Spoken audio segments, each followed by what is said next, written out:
Hi, it's me, Dr. KT, and welcome to ODDDUCKSCIENCE. Y'all, let's jump right into it. Are they playing in our face with this giant surge and push to get all this extra protein in our diet? Well, the short answer is yes. And let me tell you why I'm saying yes. And you can still come to your own conclusions, your own hypothesis, which I encourage. Let's get that science brain working. Every 5 years, there's an updated food guideline, whether it's in a pyramid or a plate. In 2020, boy, was that a year. We had a My Plate schematic, and it had 5 sections in it. And with it, the largest section was the vegetable section.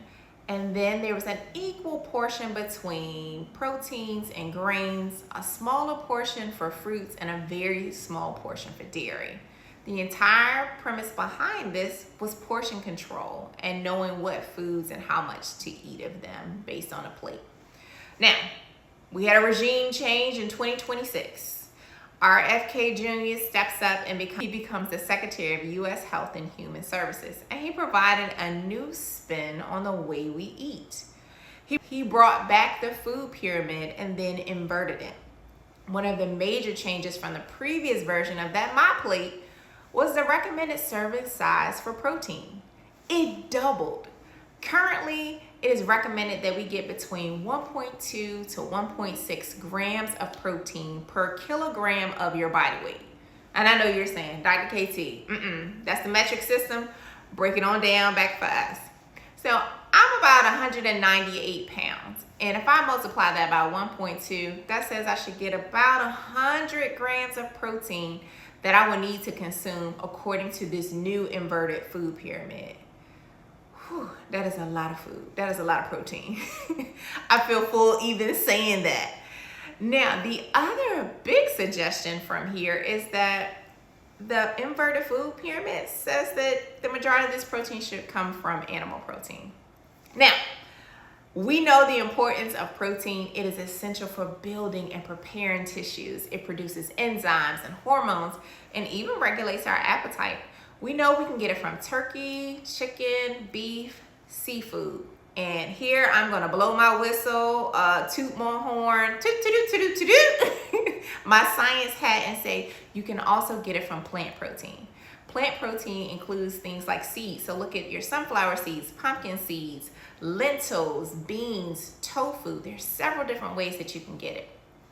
And I'm a big proponent of adding this plant protein because you get fiber with it.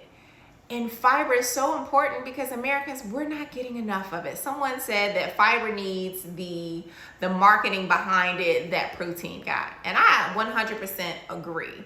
Because if you have a high protein diet with little to no fiber, you are going to be constipated and bloated. Ask me how I know.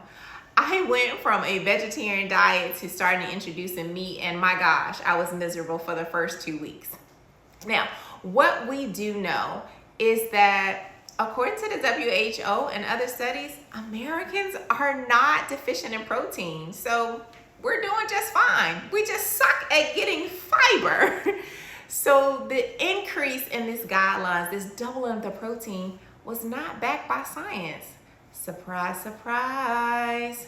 Surprise, surprise. So we've been duped. So unless you are over 65, which there is a recommended increase of protein for that age group. Now, let's get into the 3 Ds. Since you already know, that's what we do here. First D, decode. What's going on? So there has been a surge in the marketing behind increasing protein in your diet.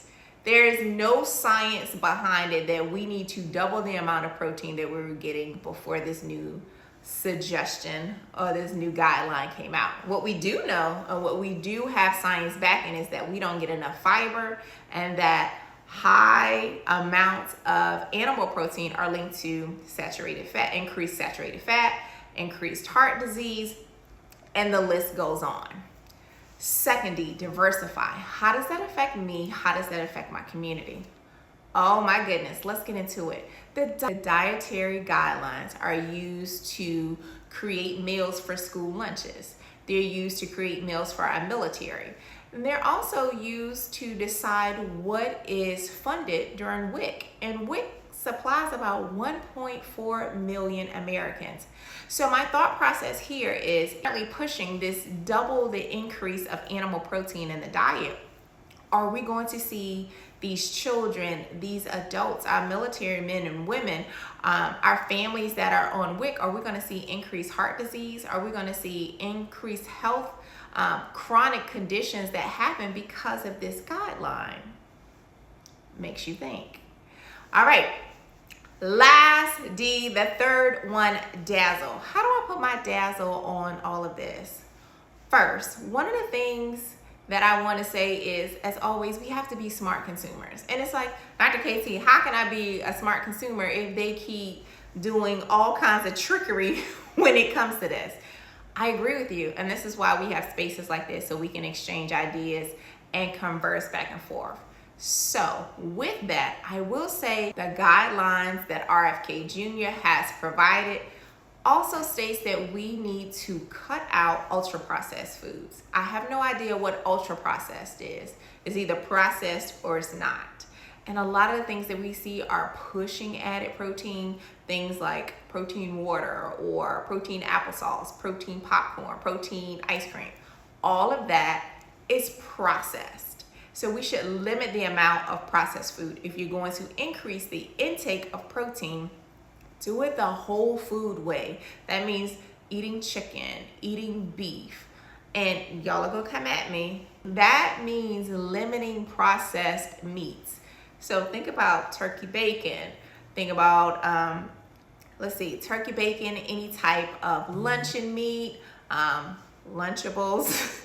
Any of those things are processed. So we want to make sure that we keep it as whole as possible. And when I say whole, that means 1 to 2 ingredients. So it should be the meat and some seasonings, and not all of this laundry list of things that you're trying to figure out if it's a chemistry experiment. Now, I know that was a lot to take in, but to sum it all up, you're fine with the amount of protein that you're taking. And even if you're lifting weights, just eat more. That's it, but eat more holistically. That means having a holistic diet of various food groups. Now, that is it for today. I hope you learned something new. And remember, science is accessible to everyone. Until next time, have a glorious day.